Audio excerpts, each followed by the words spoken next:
all the children in the world can make a painting together? What if all the children of the world created a painting together? What would that painting represent? What could that painting teach us? Could the answer to the world's problems be solved by children? What if the children of the world all joined together and, unlike the adults, created instead of destroyed? This idea, inspired by an 8-year-old girl, is what pushed Laurie Marshall to try to bring children from all different walks of life together. 3 years ago, I was an artist in residence at Hillsborough Elementary School making a painting with all 127 kids in the school. And when the painting was all done, Meredith Miller, who was in 2nd grade, said, "I wish the whole world could see our painting, and then the whole world would be happy." Then she said, "What if the whole world made a painting together?" And I said, "Meredith, that's a big idea. Let's start with the children." The seed of this new idea was first planted in Rappahannock County, Virginia, where 1,000 art students began preparing the pieces for a giant 16-foot by 8-foot puzzle that eventually grew into the first singing tree mural, and now is inspiring a forest spreading into Pennsylvania and even across the globe. I'm really amazed to see how far it's come. It's really great. I mean, it just kind of started off as a neat little idea and then just kind of spread everywhere. It's really cool to see that happening. Like all the art classes got together and everybody worked on it. I didn't think we could do it at first because of how big she wanted it to be, and I don't know, it was a different idea than anything else we had ever done. Everyone had to pick certain things that they would do, and they had certain required things. We did the trunk, we did a lot of the cutting out the leaves. I painted a lot of the water. Did a lot of the hands and drawings for the trunk. It was difficult at first, but we got the hang of it and it became very fun. I was impressed with the size of the project that we were doing in this little school. And once the art departments of this little school finished the preliminary work of designing the tree, cutting out the pieces, and painting the backboard, it was time to create the individual images that would make up the finished mural. The smallest children made their images on the leaves, while the middle schools fit together what would become the trunk, and the high school students puzzled together the globe. Every kid in the school would come and make a leaf. Everyone would sit down and draw all these squares, and people really got excited about doing these squares. Everybody got to put in things that they wanted to say, or memories, or anything that they wanted to say from their heart. I drew the Blue Ridge Mountains with the sunset, and the moon over the ocean. And I put them right together, and they kind of went together with the colors and everything. And I do those because they're light, and I love the mountains and the way every day they look different. I did a cross. I did music notes because I like to sing, and those drama faces because I like to act. While many students used their part of the painting to express themselves, others decided to represent someone else. Stars are attributed to somebody who had passed away. I made a star to represent the death of my brother and how it made me feel. I put in a quote that I made up myself. It says, "You don't know the importance of life until death." And that was for my grandparents. I made a couple of those for my grandfather because he was really, really into art. I didn't get to see him as much because I was a little kid, but he has a lot of his pictures, and I have a lot because he drew a lot of me because I was his little doll baby, that's what he called me.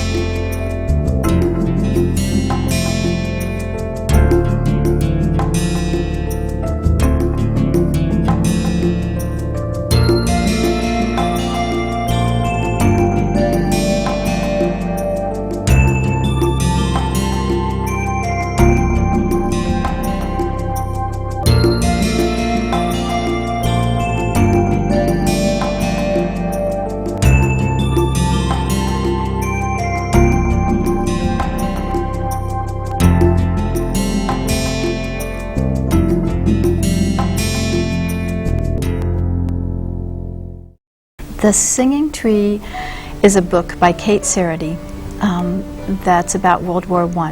And during World War I, soldiers crawled all night long on their bellies in Hungary to escape the enemy. And during that weary ordeal, they came across no living creature. No squirrel, no rabbit, no bird, no tree, no human, no village, no house. There wasn't any sign of life because of war. And the soldiers got more and more terrified as the night went on. When the dawn came, there was one tree that was still alive.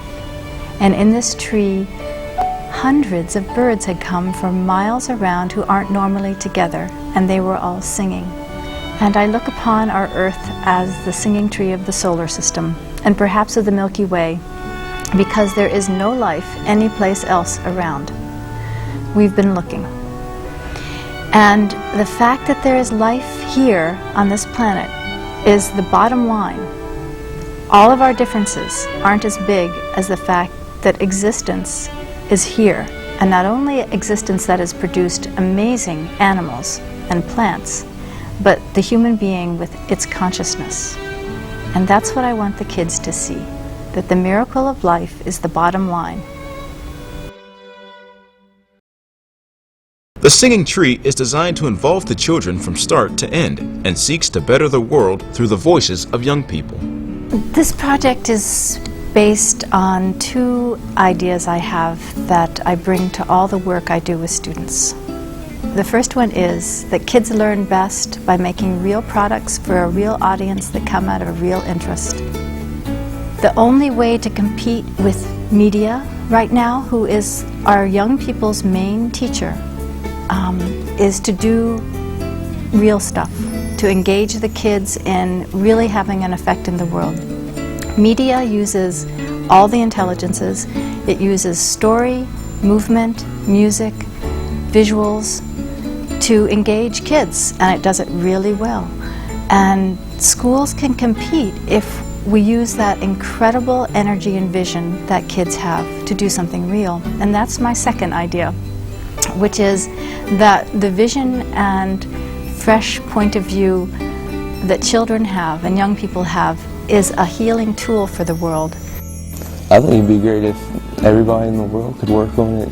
It's a really good way of bringing people together, you know, and having them all work on one thing as part of a unified group is really an excellent idea.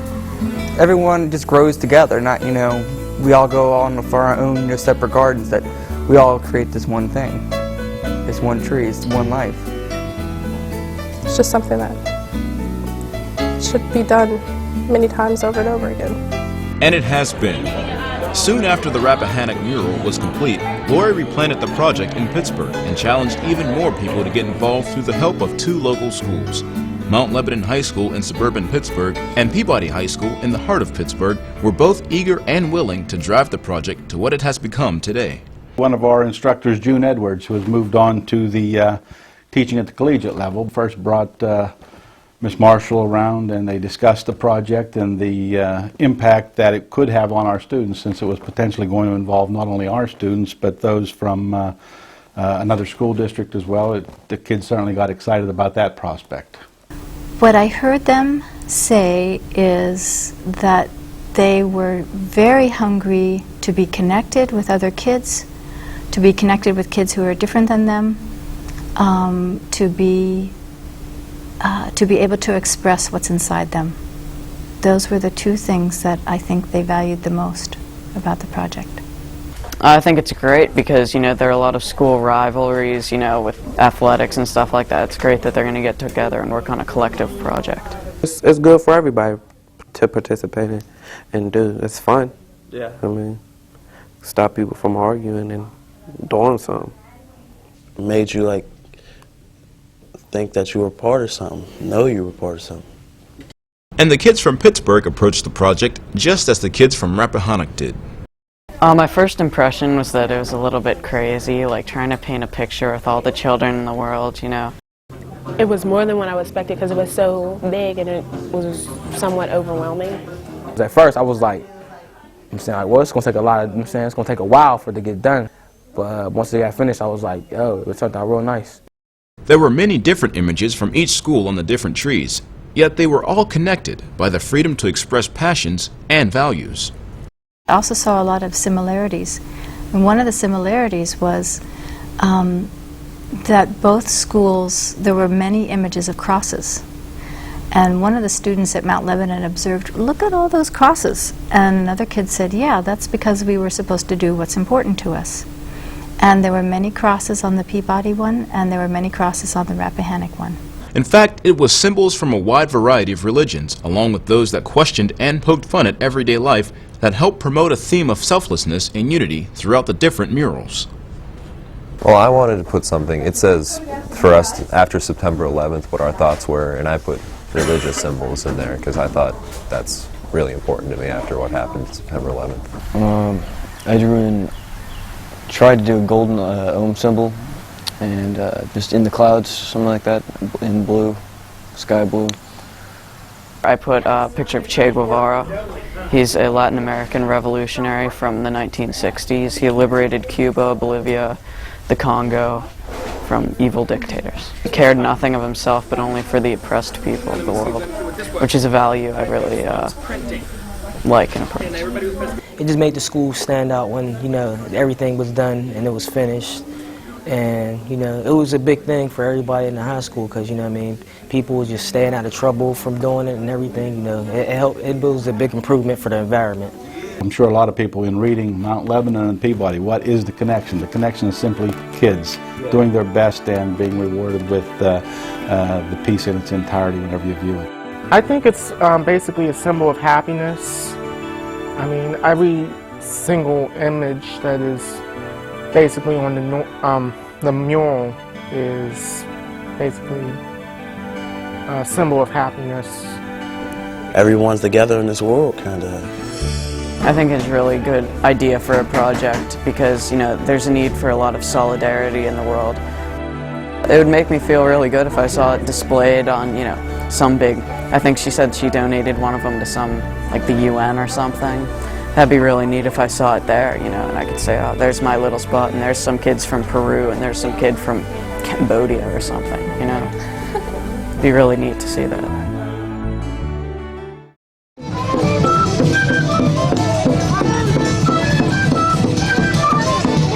I'm Dr. Maureen Porter from the University of Pittsburgh, and I was one of the people to organize taking the singing tree to Peru.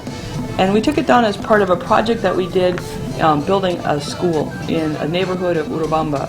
It's on the edge of a moderately sized market town north of Cusco. And the project that I lead that goes down to do different kinds of international service learning projects is called LINKS. So you'll see all the people who are part of the LINKS project working with the kids, working with the teachers, and the Singing Tree Project really gave us a way to connect with them on a very different level. We would arrive in the morning in the bus, they'd run down the hill, come pull us off the bus, say, hi, we're glad you're here, come work with us, and just, you know, grab us, you know, 3 kids per person and pull us up the hill to come work on their school. And so when we were able to sit down and just do something quiet with them versus playing and roughhousing, it was really nice. Because during the day we were all covered in mud and dirt and grime and hauling rocks and everything together. But in the evening, like you can see, we were able to sit around and draw pictures and color, and it was very soothing. It's a different way to share a different part of our personality. These are some of the first leaves we ever made, and in fact one of the things that happened this night was Kelly Hara grabbed one of the leaves and turned it upside down, and you know the ginkgo leaves are pretty oddly shaped anyway, and she turned it into a turtle, and that was the very first one. We tried to get them to have the basic idea of just making a few leaves and just being really creative. We just said, make something that's important to you, something that conveys about where you live or what, you know, the area is about.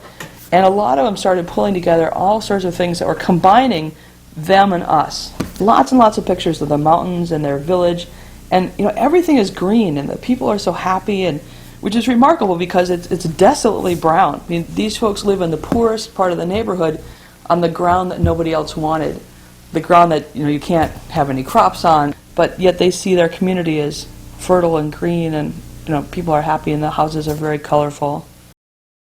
While pieces of the tree were still coming in from Peru, other pieces were sent off to Sierra Leone. My name is Ahmed Sheriff.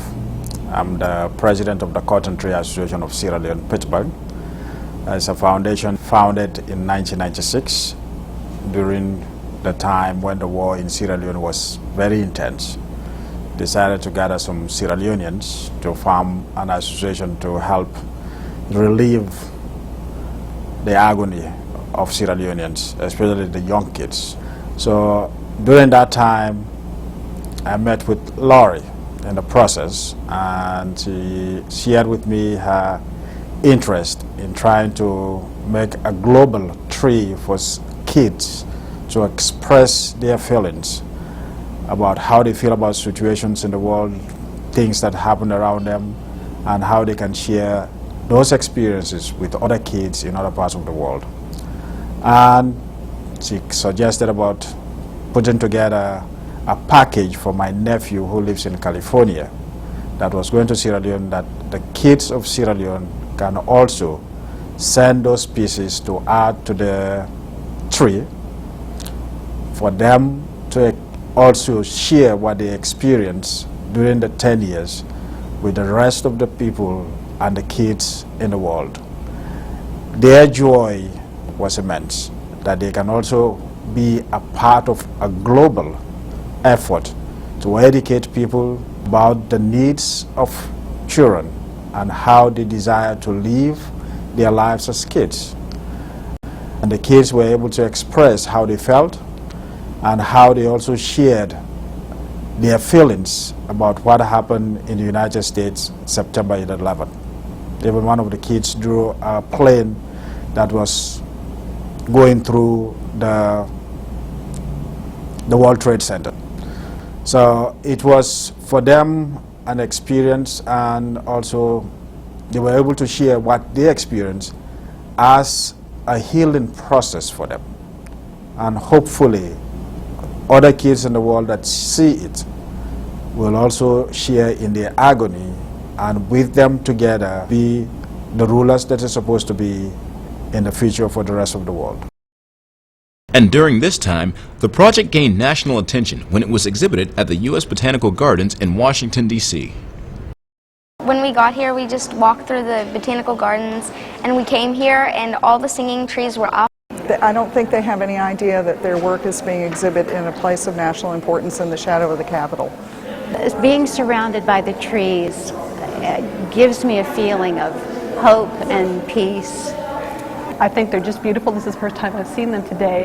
A beautiful way of bringing together people, children from various schools, giving them a unified project in which they can express their own individuality. It made me feel nice that everybody in the world could actually do something together, because us in America, we just tend to think about ourselves and we don't think about the people who are less fortunate than us, and we're about the most fortunate country in the world. Meredith's father told the church the story of Meredith painting with Laurie and having the idea that it would be so wonderful if all the children in the world could paint a mural together. I'm excited because I have a school board meeting, which is complete drudgery, on Tuesday night, and I get to take the news back that I've been and seen all this great stuff from our kids here. I taught with Laurie Marshall at Rappahannock High School. We installed it in the gymnasium, and when it was up, the entire high school looked at it, and they got to witness all of the children in the community. They all got to see their work together. How wonderful children are when they're so innocent. The fact that an 8-year-old girl had the vision for this project is important. Without the lens of division worn by so many adults, Meredith saw that all the children of the earth could work together, making something beautiful and alive.